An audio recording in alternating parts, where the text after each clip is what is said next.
Alright, so next method is Simpson's 1/3 rule. Trapezoidal आपने देखा किस तरह उसमें हमें सब्सटीट्यूट करनी है values. So Simpson 1/3 is again very easy method. First of all ये यूज़ कहाँ पर होता है? When n is even. n हमने किसके लिए कहा था? नंबर ऑफ पार्ट्स या नंबर ऑफ इंटरवल्स। तो जब आपको नंबर ऑफ पार्ट्स या इंटरवल्स जो वैल्यूज़ है वो इवन में गिवन हो, then we use Simpson's 1/3। Odd के लिए हम यूज़ नहीं करते।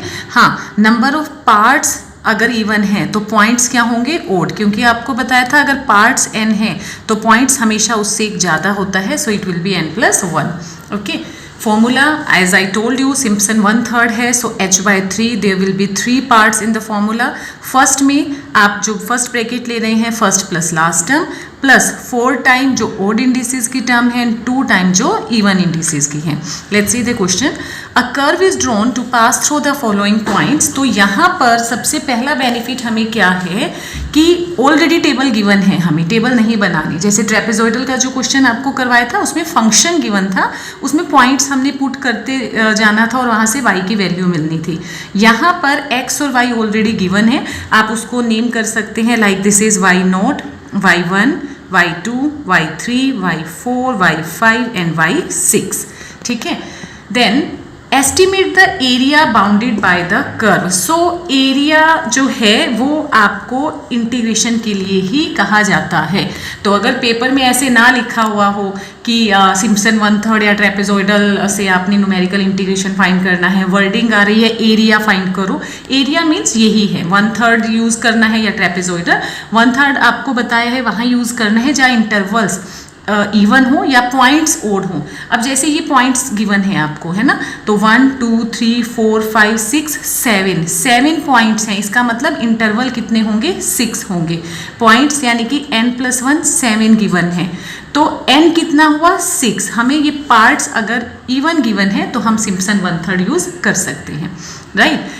तो चलिए फॉर्मूले पर बढ़ते हैं, आगे काम करते हैं। अब हमें पता है एरिया फाइंड करना है। आगे कहा है bounded by the curve x axis and the line x = 1 and x is 4। देखिए x कहाँ से शुरू हो रहा था? 1 से, ओवर कहाँ हुआ? 4 पर। इट मीन्स जो हमारा इंटीग्रेशन है एक्चुअल में वो 1 to 4 है, ठीक है।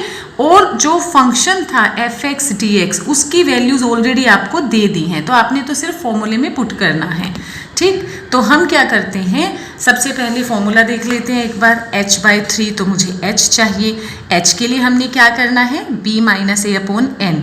b upper limit that is 4 और लोअर लिमिट कितना है? 1। जैसे अभी आपको बताया था 1 to 4 है ये, है ना, तो 4 - 1 अपॉन n। n का मतलब नंबर ऑफ इंटरवल्स, तो 0.7 गिवन थे तो इंटरवल्स उससे एक कम होगा। ऐसे भी देख सकते हो, इंटरवल का मतलब first, second, third, fourth, fifth and sixth, आप ऐसे भी देख सकते हैं।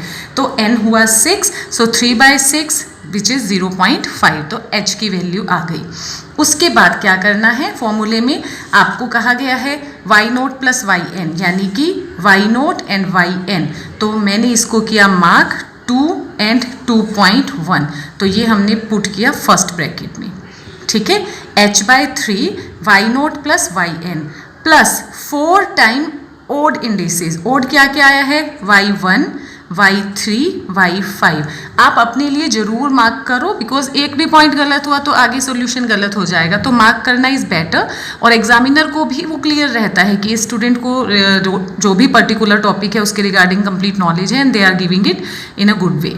ओके, सो ओड में क्या क्या मिला? 2.4, 2.8, 2.6, 2.4, 2.8, 2.6 plus 2 time even indices. Even कौन कौन से बचे?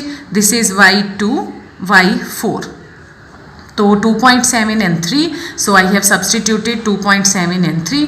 आगे तो सारा कैलकुलेशन पार्ट है, you can solve it and after solving you are getting the answer as 7.7833। Okay.